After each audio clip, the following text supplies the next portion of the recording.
buhol. Ay, buhol. Buhol. Ay, ano ba yun? Palaba.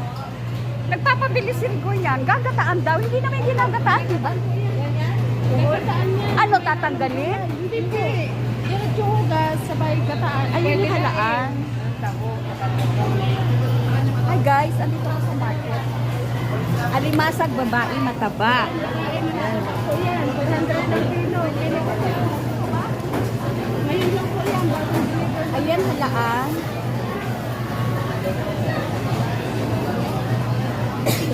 Ayun, 100. Ano yun? Pareho lang? Piliin niyo po, ngayon lang yan. Sariwa yan.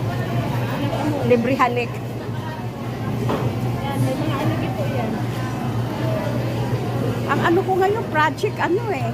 Bili na lang ako nito yung halaan mo, kalahati. Yan. Oo. Try natin. Walang susu eh. Wala bang susu ate? Wala pong makuha eh. Bagungon, parang susubin po yun. Malalaki lang. Ano yata yung totoo ngayon, babe? Isama na yung bakasado, no? Yung halaan. Ito yung, ano ba yan? Scallops. Scallops.